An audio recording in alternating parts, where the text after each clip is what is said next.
ദൈവം ഉള്ളം കയ്യിൽ കാത്തുപരിപാലിച്ചു എന്ന് നാം പറയാറില്ലേ? അതുപോലൊരു സംഭവമാണ് ഇന്ന് നടന്നത്. രാവിലെ വയനാട്ടിലെ പുൽപ്പള്ളിയിലെ തോണിച്ചാലിൽ നിന്നും പട്ടാണിക്കൂപ്പ് ഉണ്ണിമിശിഹാ ദേവാലയത്തിലേക്ക് ദുഃഖവെള്ളിയിലെ തിരുക്കർമ്മങ്ങൾക്ക് പോകുകയായിരുന്നു ഫാദർ ജെയ്സൺ കാഞ്ഞിരംപാറയിൽ MCBS എന്ന വൈദികൻ. പെട്ടെന്നാണ് കാട്ടിൽ നിന്നും ഒരു കൊമ്പൻ പുറത്തിറങ്ങുന്നത്.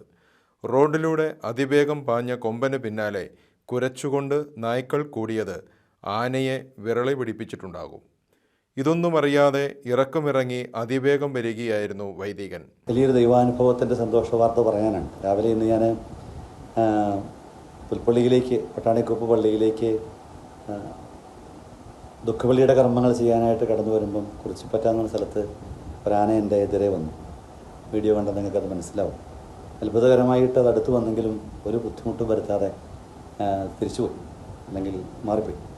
ദൈവത്തിൻ്റെ വലിയൊരു കരുണയും അത്ഭുതവുമായിട്ട് ഞാനത് വിശ്വസിക്കുകയാണ്. തമ്പുരാൻ്റെ പൗരോഹിത്യത്തെയും ശുശ്രൂഷാ ജീവിതത്തിലായിരിക്കുന്നവരെയൊക്കെ ദൈവം ഇതുപോലെ പരിപാലിക്കുമെന്നത് വിളിച്ചു പറയാൻ ദൈവം തന്ന അവസരമായിട്ട് കാണുകയാണ്. ഒരു മഹാത്ഭുതമായിരുന്നു. അത് കഴിഞ്ഞ് ഞാൻ വന്ന് ദുഃഖവെള്ളിയുടെ കർമ്മങ്ങളും പ്രസംഗങ്ങളെല്ലാം നടത്തി. പ്രസംഗത്തിൽ ഞാനിങ്ങനെ പറഞ്ഞപ്പോഴാണ് ആളുകൾ ഓരോ ഇത് അറിയുന്നത്. ദൈവത്തിൻ്റെ പരിപാലന സംരക്ഷണം ഓർക്കുകയാണ്. ദൈവത്തിന് മഹത്വം ഉണ്ടാവട്ടെ.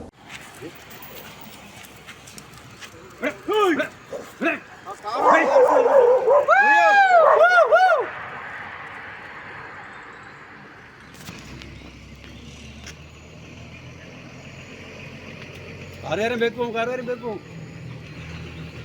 ഒരു ബൈക്കുകാരൻ വരുന്നുണ്ട്.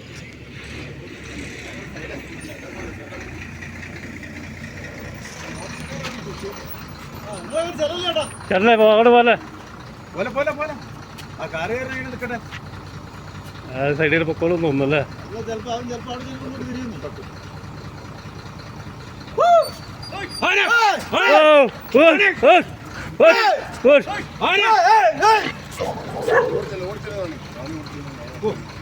ഭാഗ്യം കേട്ടോ.